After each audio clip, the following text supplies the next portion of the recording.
Setelah kita lanjutkan materinya, sengaja yang ini itu yang ke terakhir itu saya sampaikan, saudara belum lihat tapi sudah saya terangkan yang ini gitu, karena insya Allah materi yang ini itu yang kemarin, yang barusan saya upload di YouTube itu bisa kita pelajari sendiri. Ya, dari video sudah saya terangkan. Ini kita review tentang 2 pertemuan yang ada di YouTube itu ya. Ini bahasan kita tentang struktur atom, mulai yang modern, tentang struktur elektronik atom. Ya memang yang dibahas tentang elektron itu keadaannya seperti apa ya ketika ada di dalam atom. Ini beberapa pakar yang menerangkan teorinya tentang atom. Ini ada Niels Bohr, ada siapa ini, Einstein, dan Planck, Bragg, Debye, Langmuir, Heisenberg, dan lain sebagainya. Itu benar apa ini? Schrödinger, gitu ya. Ya, yang beberapa ilmuwan yang menyampaikan teorinya tentang atom. Seperti itu. Ini nanti untuk refleksi saja. Nah, pertemuan yang kelima dulu kita bahas tentang dualisme sifat elektron sebagai partikel dan gelombang. Ini mengadopsi ide de Broglie ini, hipotesis de Broglie ini mengadopsi teori tentang cahaya. Kalau cahaya sebelumnya dianggap sebagai gelombang, itu punya sifat partikel. Lah elektron yang awalnya dianggap sebagai sebuah partikel, tentunya punya sifat gelombang. Seperti itu ya. Jadi elektron ini punya sifat dualisme. Kemudian dalam kajiannya elektron itu lebih banyak mengkaji elektron sebagai gelombang, sehingga muncul teori atom namanya teori mekanika gelombang atau mekanika kuantum. Ya, kalau ini sebelumnya dulu lintasannya elektron mengelilingi inti itu berbentuk lingkaran ya, yang garisnya merah oleh Bohr disampaikan ketika itu, kemudian mulai de Broglie ini diusulkan bahwa lintasannya itu membentuk gelombang seperti itu, standing wave. Nah, supaya terus-menerus seperti ini, maka keliling lingkaran ini, atau keliling gelombangnya ini, atau berapa jumlah panjang gelombang yang ada, itu harus sama dengan keliling lingkaran. Ya, kemudian jumlahnya itu dinyatakan dengan N atau bilangan kuantum utama, bilangan gelombangnya itu dinyatakan dengan itu. Kalau itu bukan bilangan bulat, maka yang muncul adalah ini garisnya atau gelombangnya putus di tengah jalan, nggak nyambung. Seperti itu. Kayaknya itu harus bilangan utuh, 1, 2, 3, 4. Oke. Selanjutnya ada prinsip ketidakpastian Heisenberg. Gitu ya. Jadi kalau elektron tadi geraknya seperti gelombang, maka sekarang kedudukannya elektron atau R-nya itu tidak bisa ditentukan secara pasti. Yang bisa ditentukan adalah delta R-nya. Ini kan kadang R-nya di sini, kadang R-nya di sini. Nah, di sini kan nanti muncul reratannya gitu ya, atau delta R-nya. Kalau di sini lingkaran kan pasti ini satu nilai saja. Dari tengah sini ke sini, itu kan jari-jari ya. Nah, kalau mekanika kuantum, mekanika gelombang, nanti posisinya elektron kadang jauh dengan inti, kadang dekat dengan inti. Yang bisa ditentukan adalah delta R-nya. Demikian juga dengan nilai momentumnya, juga tidak bisa ditentukan secara pasti kedudukannya elektron. Seperti itu ya. Itulah yang disebut ketidakpastian Heisenberg. Nah, selanjutnya Schrödinger itu merumuskan atau mendeskripsikan sifat elektron sebagai partikel dan gelombang dengan menyatakannya sebagai fungsi gelombang. Fungsi gelombang itu ini persamaan matematika ya. Ini awalnya seperti ini. Nanti dari persamaan matematika ini diturunkan sampai jadi penyelesaian persamaan Schrödinger. Itu nanti saudara bahas di fisika modern ya, pas semester berapa ya Mbak Farida, Mas Yunus? Kalau fisika modern 4 atau 5 sepertinya itu. Bahas penurunannya, kemudian dihitung nilai amplitudonya berapa. Nah, kalau di sini kita bahas tentang artinya ya, artinya persamaan Schrödinger. Dengan penyelesaian persamaan Schrödinger sebenarnya kita setelah memperoleh bilangan kuantum. Ya, ini ya fungsi persamaan Schrödinger itu atau fungsi gelombang itu merupakan fungsi dari keempat nilai bilangan kuantum N, L, ML, dan MS. Seperti itu. Nah, dan penjelasannya lebih jauh tentang ini sudah saya rekam dan upload di video yang tadi saya tulis. Itu ya, mulai bilangan kuantum artinya apa, kemudian nilainya seberapa saja, itu ya ditentukan. Termasuk bentuk orbitalnya, itu juga ditentukan dari penurunan persamaan fungsi gelombang Schrödinger. Seperti itu. Kemudian pengisian elektronnya tadi sampai sini saya terangkan. Yang di video itu pengisiannya ada aturan Aufbau, ada kaidahan gitu ya, seperti apa runtutannya tadi sudah saya jelaskan di itu. Nah, yang ini pengisian elektron tentunya saudara sudah tahu karena ini mengulang materi SMA dulu. Nah, sampai diperoleh ini itu dari mana tadi sudah saya terangkan di video yang barusan saya upload. Ini ya, tentang konfigurasi elektron, diagramnya seperti apa, latihan soalnya.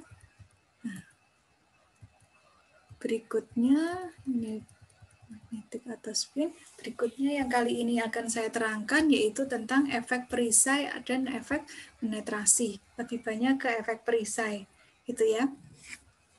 Ilustrasinya efek perisai itu kita lihat dulu seperti ini ya. Efek perisai itu maksudnya elektron yang ada di dalam akan menamengi atau memeriksa memerisai elektron valensi. Sehingga misalkan saya punya atom Na, nomor atomnya 11. Berarti jumlah protonnya kan 11 ya. Proton itu adanya di inti, plus 11 seperti itu. Dan juga punya 11 elektron di kulit, seperti itu. Kulitnya ada di kulit pertama itu ada 2 elektron, di kulit kedua itu ada 8 elektron, masih menempati subkulit yaitu S dengan P, masih menempati suborbit, P-nya ada PX, PY, PZ, seperti itu. Kemudian masuk ke kulit 3S, seperti itu ya, dengan 1 elektron. Pertanyaan selanjutnya, apakah elektron valensi atau elektron di tiap kulit itu akan merasa tertarik, karena elektron muatannya negatif ya, akan merasakan tarikan inti yang sama dengan elektron yang ada di kulit pertama. Elektron yang paling jauh itu apakah merasakan tarikan elektron sebanyak elektron yang ada di kulit ke-1? Tentunya tidak ya, karena elektron yang ada di luar itu tertutup oleh elektron-elektron yang ada di kulit sebelumnya. Lah, nutupi itu, elektron yang menutupi itu namanya istilahnya efek perisai atau shielding effect. Gitu ya. Lah, berapa muatan inti yang sebenarnya dirasakan atau gaya tarik yang dialami oleh elektron paling luar, berapa nilainya sebenarnya itu bisa dihitung. Namanya itu adalah muatan inti efektif, muatan inti sebenarnya yang berinteraksi atau mengadakan tarik-menarik dengan elektron yang paling luar. Itu efek, itu muatan inti efektif. Rumusnya Z min sigma. Sigma ini adalah nilai dari efek perisai. Nah, nilai sigma ini ditentukan dengan aturan Slater. Ya, sigma lebih besar daripada 0, tapi lebih kecil daripada nilai Z. Nah, selisih Z dengan sigma itu dikenal dengan muatan inti efektif. Sebelumnya itu saya beri ilustrasi dulu ya tentang efek perisai ini ya.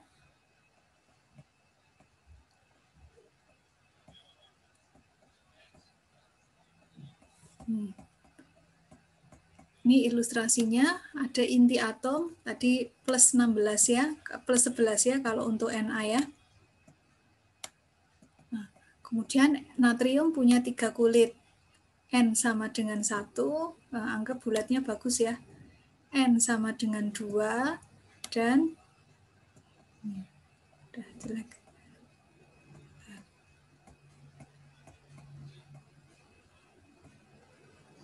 Kemudian, aduh, kok jelek ya, tambah nggak teratur seperti ini. Ini N sama dengan 3. Ini isinya 2 elektron kan di sini ya.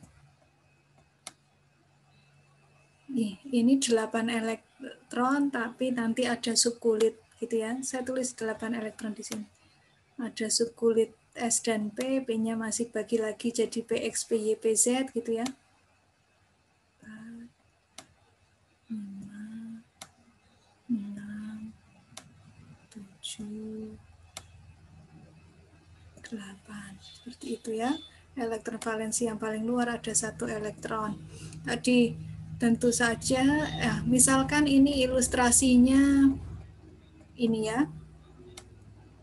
Ada orang berdiri di sini.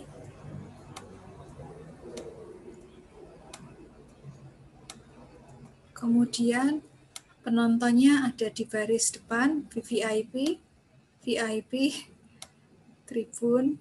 Nah, ini yang paling ujung belakang, seperti itu ya. Nah, seperti itu. Di sini ada orang, ya. Di sini ada orang lagi, dan sebagainya. Penuh ya, di tiap barisnya ini penuh elektron. Saya anggapnya seperti itu. Yang di belakang tinggal sedikit orangnya. Itu ya. Ya, analoginya seperti ini. Orang yang di belakang sini apakah bisa melihat orang yang ada di depan ini seutuhnya, mulai dari ujung kepala sampai ujung kaki? Bisa enggak? Itu kalau fisiknya. Kalau suaranya, ini ketika ngomong itu yang paling jelas yang mana? Baris depan atau baris belakang?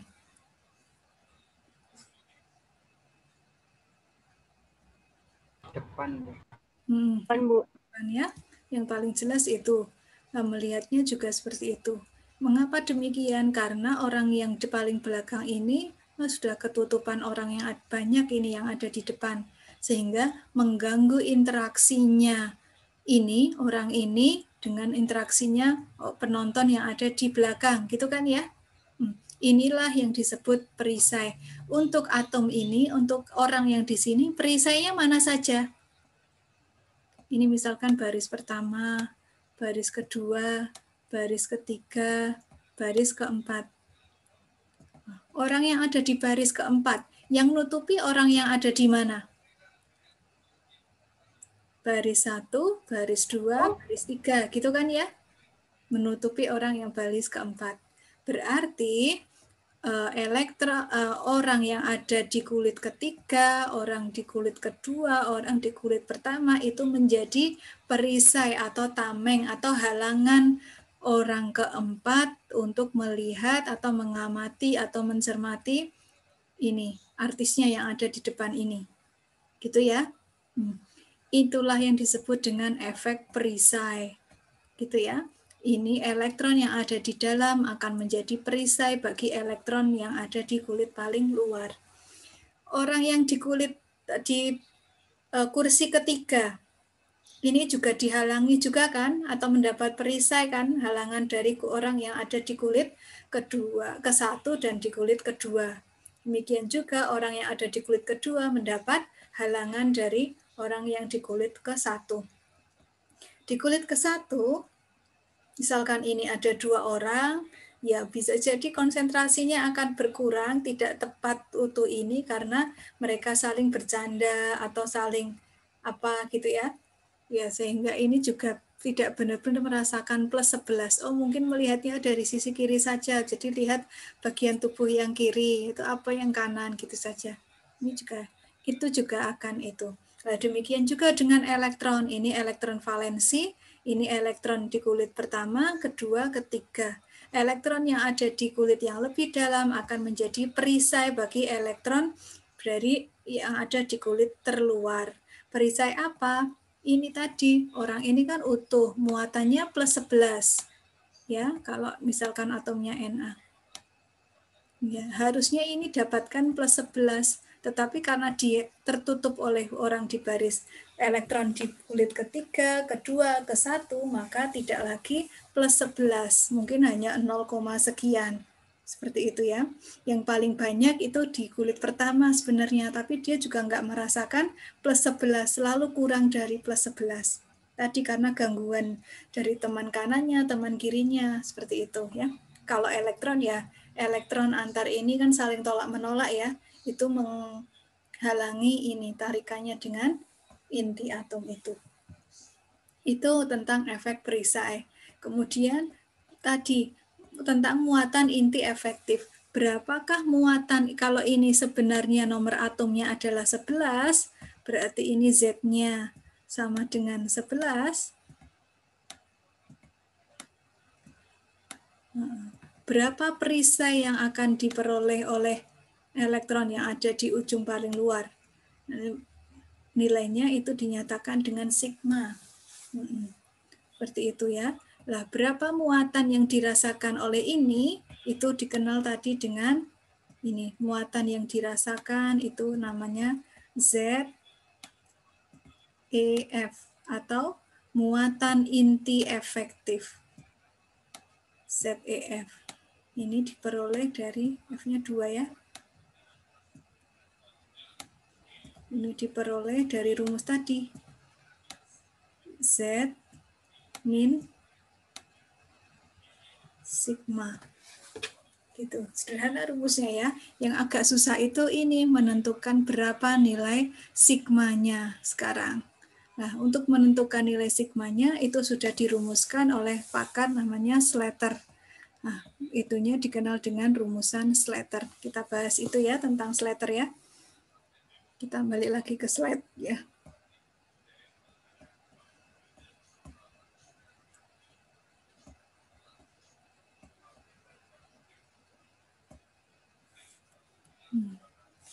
Harga sigma ditentukan sesuai aturan Slater.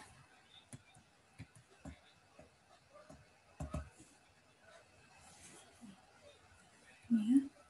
Nah, aturan Slater yang pertama untuk menggambarkan ini, sifatnya ini,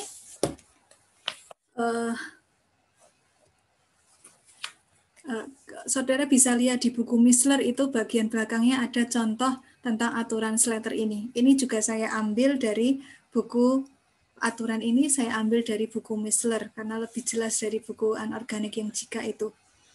Itu ya, saudara bisa sambil nanti pas mau belajar lagi tentang ini, lihat buku Misler, kemudian bahas tentang shielding effect. Ada contoh soalnya juga di sana.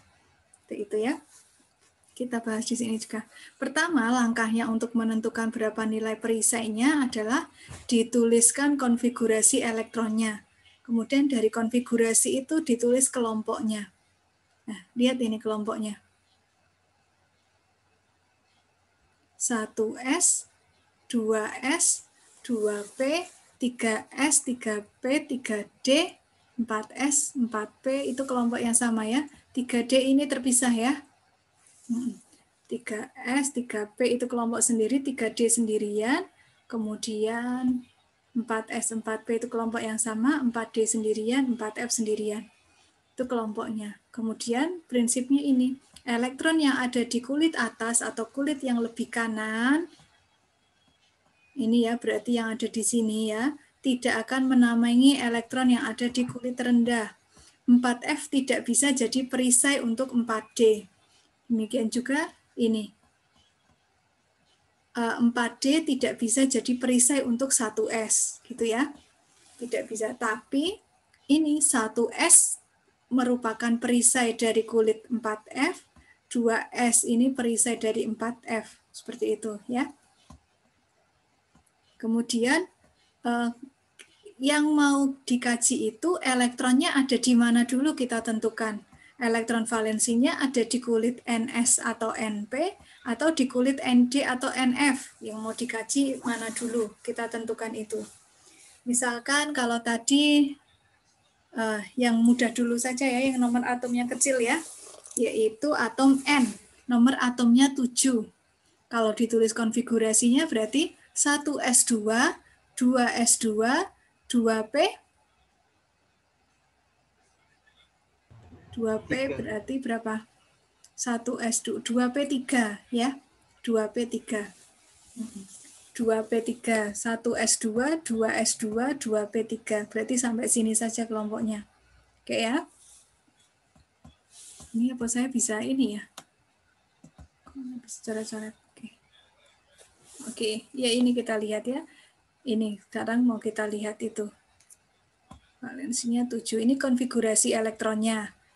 Ya, mau kita lihat berapa efek perisai atau yang dirasakan oleh salah satu elektron yang ada di kulit P ini. P ini kan ini punya 3 elektron ya. Ya, 3 elektron itu masing-masing juga saling memberikan perisai sih sebenarnya di kulit yang sama itu. Nah, untuk 1 elektron saja berapa nilai muatan inti efektifnya? Berapa perisainya dulu? Berapa S-nya? Gitu ya, kita mau lihat itu. Ya, 2P3, ini salah satunya mau kita lihat. Berarti ada di N kelompok yang sama ya, antara S dengan P ini ya. Kita lihat aturannya lagi.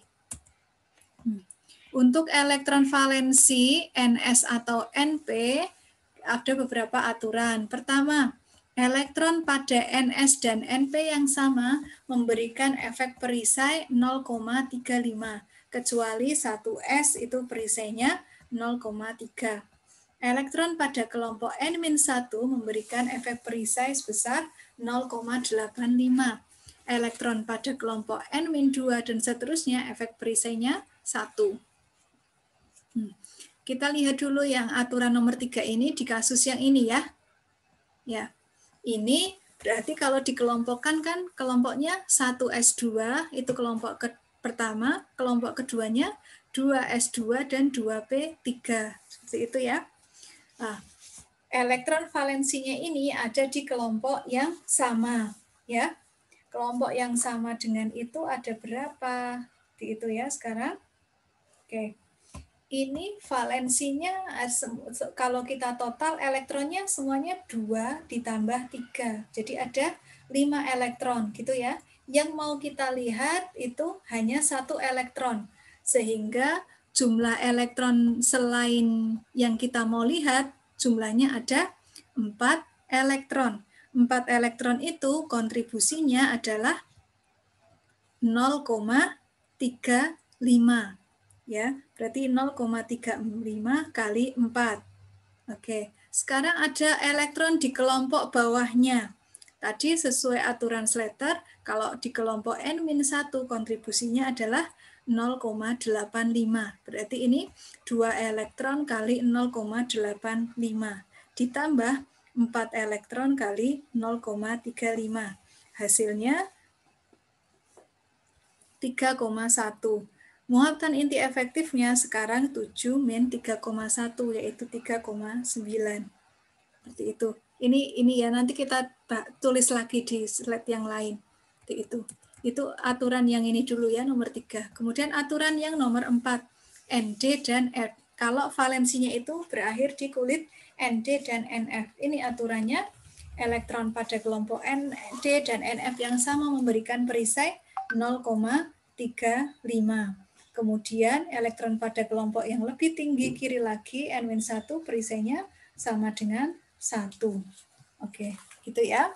Kita lihat sekarang contoh yang N nitrogen dulu tadi. Ya, kita mulai hitung ya. Supaya saudara ada gambaran.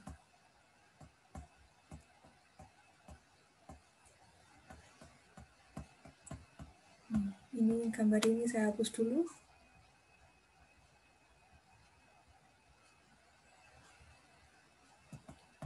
Clear ini ya, clear all drawing. Bersih. Oke, kita tulis tadi ini konfigurasinya atom N ya. Kita mau cari N dengan 7 atom. Yang ditanya adalah berapa ZeF-nya.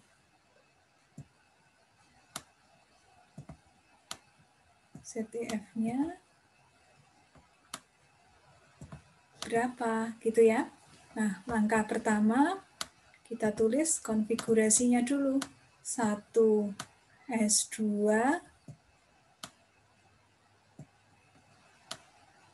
2S2 kemudian 2P3. Ini 1 ya. Kemudian dikelompokkan kan ya. Ini kelompok sendiri. Kemudian ini juga kelompok sendiri. Oke. Berikutnya yang mau kita lihat ini adalah, saya tulis dengan warna yang berbeda. Warnanya mana ini? Ini. Yang mau kita hitung efek perisainya adalah salah satu elektron yang ada di sini. Berarti ini total elektronnya yang merah itu, jumlah elektronnya. Jumlahnya bukan N ya, tapi ini aja biar nggak kebalik. Oke.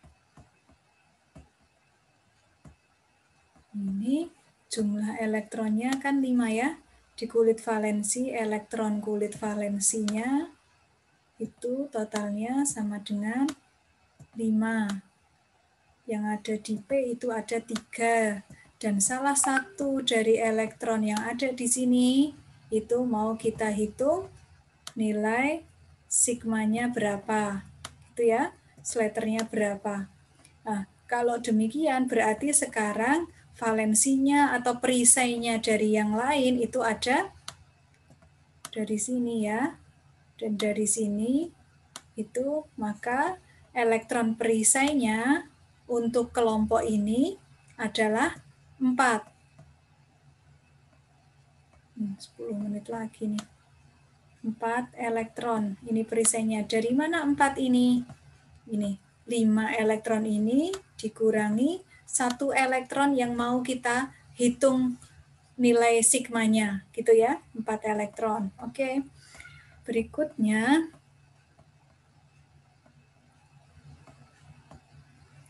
Berikutnya langkah yang kedua menghitung kontribusinya ya. Nilai slaternya, kontribusinya, nilai S-nya dulu sekarang kita hitung. S sama dengan itu berasal dari ini dulu, yang paling belakang dulu kita tulis ya, atau yang depan, belakang dulu. Saya tulis tapi nulisnya juga di belakang. Ini ya. Ya, yang mau kita hitung tadi ya 4 elektron. 4 elektron ini dari mana? Dari tadi yang sudah saya terangkan. Kontribusinya tiap elektron tadi berapa perisainya? Pada N dan NP, NS atau NP kulit yang sama, maka kontribusi slaternya atau perisainya adalah 0,35.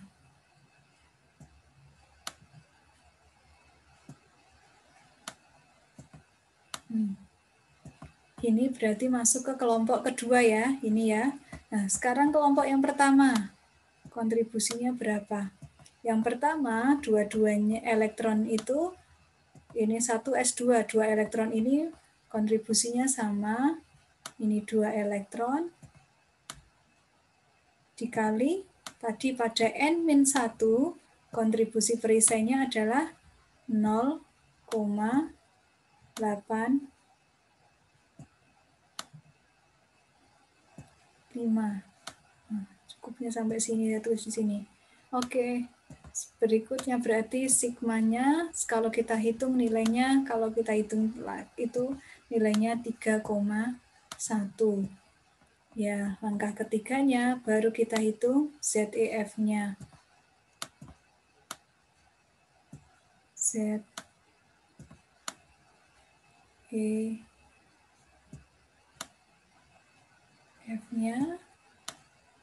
sama dengan Z min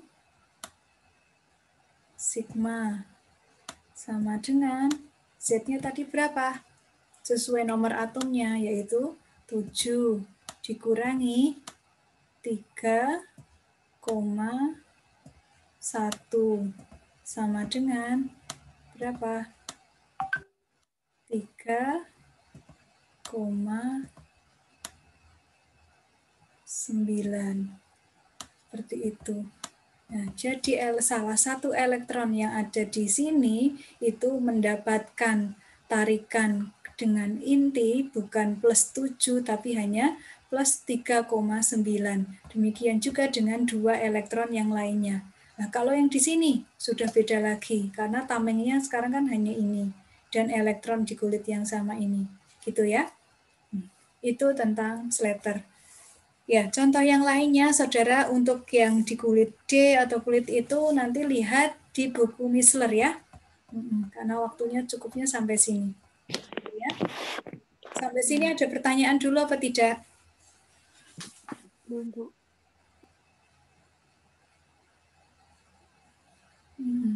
Masih coba pahami?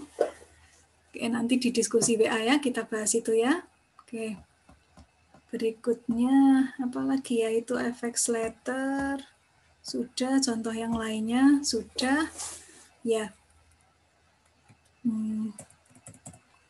Berikutnya sebenarnya tentang SPU. Kita,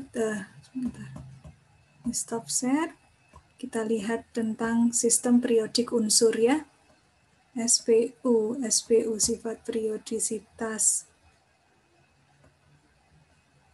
Ini. Langsung ke sini ya. Sebelumnya ada slide 1 dan slide 2, nanti saya share di e-learning ya. Ada slide 1 itu sejarahnya sampai SPU modern yang kita peroleh sekarang. Saudara sudah dapatkan itu dulu di SMA, mulai aturan triade, Dobereiner, oktav, itu ya, sudah ada itu. Kemudian kita bahas tentang itu. Itu tentang muatan inti efek, tentang yang sudah kita bahas mulai dari elektron, kemudian bilangan kuantum, itu ya, kemudian konfigurasi elektron, itu kalau dirunut lagi nanti jadi tiap atom berbeda ya, konfigurasi elektronnya. Dari konfigurasi itu muncullah ini sifat-sifat periodis tiap atom. Ya, ternyata satu atom dan atom yang lainnya kalau disusun itu beberapa atom memiliki sifat-sifat yang mirip karena susunan atom itu ternyata berulang secara periodik. Makanya istilahnya sistem periodik unsur. Nah, sifat-sifat apa saja yang termasuk sifat periodik unsur itu ada ini, jari-jari atom, energi ionisasi, afinitas elektron, dan elektronegativitas. Nah, beberapa sifat kimia ini penting untuk saudara perkirakan nanti reaktivitasnya seperti apa. Reaktivitas unsur-unsur itu nanti saudara bahas di semester 3 ya. Reaksinya seperti apa, reaktivitasnya seperti apa. Di sini dasarnya itu. Jadi SPU itu ibaratnya petanya orang kimia, toolsnya orang kimia. Kalau Pak Tani punya cangkul, ini saya ngajar butuh laptop, seperti itu ya. Nah, kita sebagai orang kimia, senjatanya adalah SPU ini. Dari kita lihat SPU ini, kita bisa prediksikan sifatnya. Contohnya ini, ketika atom Na dengan atom Cl bertemu, dibandingkan sifatnya dengan atom Na berinteraksi dengan atom Na dengan ini logam yang ada di sini, atau H dengan Na dengan Si misalkan. Ya, tentunya akan berbeda gitu ya. Na di sini elektropositif ya, nilai elektronegativitasnya kecil, sementara Cl nilai elektronegativitasnya besar. Dari situ senyawa yang terbentuk adalah senyawa ionik. Senyawa ionik punya nilai titik didih berapa, titik lelehnya berapa, kelarutannya seperti apa. Nah, itulah beberapa sifat yang bisa diturunkan hanya dengan melihat SPU. Jadi ini SPU itu alat penting. Saudara saja kalau nggak lihat SPU nggak hafal kan ya nomor atom ya. Padahal ciri khasnya suatu atom itu adalah nomor atomnya. Ya, nomor atom itu menandakan jumlah elektron dan jumlah proton, padahal elektron itu penting ketika dia nanti akan bergabung dengan atom lain membentuk suatu senyawa. Hampir semua senyawa itu terbentuk karena adanya interaksi antar elektron valensi dari atom-atom penyusunnya. Makanya babnya struktur atom yang dibahas elektron gitu kan ya, saking pentingnya elektron. Dan itu bisa secara gampang ditentukan dari sistem periodik unsur, sifat kimia yang berulang seperti itu. Makanya ini cukup penting. Ya, jari-jarinya ini pengertiannya nanti saya tambahkan ya. Tadi kan jari-jari hanya perkiraan saja ya. Sesuai prinsip ketidakpastian, ini jari-jari ion seperti ini, energi ionisasi seperti apa, gitu ada trennya kan ya. Meskipun ada beberapa pengecualian. Ya, pengecualian misalkan ini tren umum energi ionisasi ya. Nah, tapi ini ada pengecualian ini. Ini trennya naik, tapi beberapa ada yang turun, ya tergantung konfigurasi elektronnya. Nah, saudara harus sebagai orang kimia harus bisa menjelaskan keanehan-keanehan ini. Ya, nanti ini slide-nya saya bagi di itu ya. Ini afinitas elektron, definisi modern dan itu. Nanti kecenderungannya di SPU seperti apa ini. Nah, ini ya, dan beberapa anomalinya perlu dijelaskan tentang elektronegativitas. Seperti itu. Gitu ya. Itu tentang sistem periodik unsur. Jadi kalau sudah ditulis konfigurasinya, kemudian kita bisa tentukan dia ada di posisi sebelah mana di SPU, gitu kan ya? Nah, classification, oh iya ini. Ini sifat periodisitas, sebelumnya ini ada klasifikasinya. Ya, jadi ini toolbox-nya orang kimia ini ya, ilustrasinya ini. Nah, yang lebih tepat adalah ini toolbox-nya kimiawan itu. Ini toolbox-nya.